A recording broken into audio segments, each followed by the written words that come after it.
आपको नई खबर बताते हैं आपके सुरक्षित हवाई सफ़र के बारे में, जिसे लेकर आपको याद होगा अहमदाबाद में जब एयर इंडिया का प्लेन क्रैश हुआ था तो लोग हवाई सफ़र को लेकर बड़े डर गए थे और उसके बाद से एयर सेफ्टी को लेकर बार बार सवाल उठते रहते हैं। हमारे देश में जब भी कोई प्लेन क्रैश होता है लोग डर जाते हैं।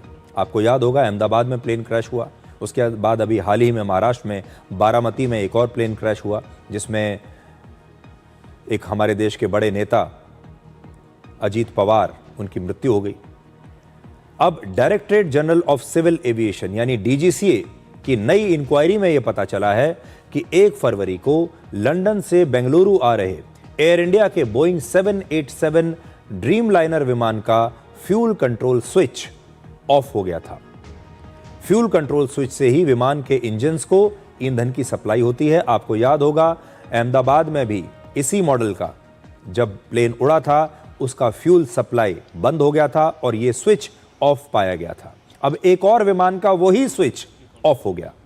जांच के बाद पता चला कि इस 787 ड्रीमलाइनर विमान के लेफ्ट और राइट दोनों फ्यूल कंट्रोल स्विच का डिजाइन ऐसा है कि अगर इसे गलत एंगल या गलत तरीके से दबा दिया जाए तो यह अपने आप बंद हो सकता है और रन मोड से अपने आप कट ऑफ की तरफ यह स्विच खिसक जाते हैं। यह डिजाइन का एक फॉल्ट हो सकता है। इसका मतलब है कि उड़ान के दौरान अगर गलती से भी पायलट का इस स्विच के पास हाथ लग जाए या कहीं इस स्विच को पायलट गलती से दबा दे, किसी गलत एंगल से दबा दे, तो इंजन्स को ईंधन की सप्लाई अचानक रुक सकती है। हालांकि सही प्रक्रिया और सही दिशा में ऑपरेट करने पर यह फ्यूल कंट्रोल स्विच अपने आप बंद नहीं होंगे। डीजीसीए के मुताबिक यह एक मैनुअल प्रॉब्लम है, यानी यह कोई मैन्युफैक्चरिंग डिफेक्ट नहीं है बल्कि विमानों को सही तरीके से ऑपरेट करने का मुद्दा है। यानी यहां भी बात पायलट पर ही आ गई कि उन्होंने इस स्विच को ठीक से नहीं दबाया, ठीक से ऑन नहीं किया। आज हमने यात्री विमान उड़ाने वाले पायलट से बात की और उन्होंने हमें यही बताया कि दूसरे किसी विमान में गलत एंगल या गलत तरीके से दबाने की वजह से फ्यूल कंट्रोल स्विच अपने आप बंद नहीं होते जैसे कि इस विमान में हो रहे हैं। आमतौर पर फ्यूल कंट्रोल स्विच का लॉकिंग मैकेनिज्म पूरी तरह से फूल प्रूफ होता है, यानी जब तक उन्हें जानबूझकर ऑन या ऑफ ना किया जाए तब तक उनकी पोजीशन अपने आप बदलती नहीं है।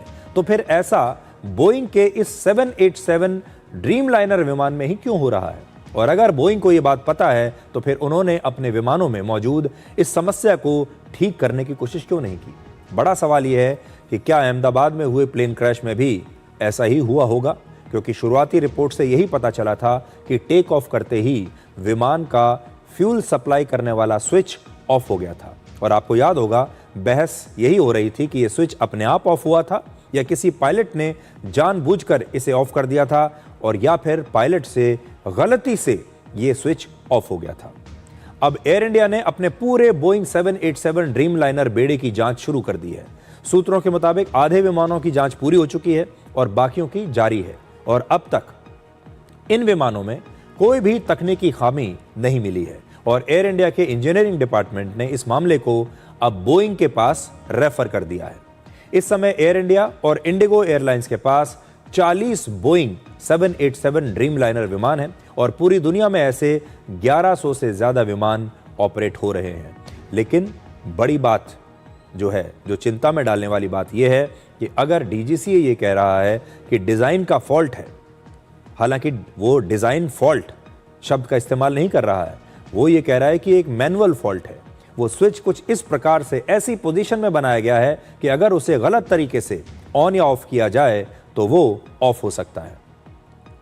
तो इसका मतलब ये एक ऐसी चीज है कि कोई भी पायलट कभी भी गलती से इसे गलत तरीके से दबा सकता है और फिर फ्यूल ऑफ हो जाएगा। ये बहुत गंभीर मामला है।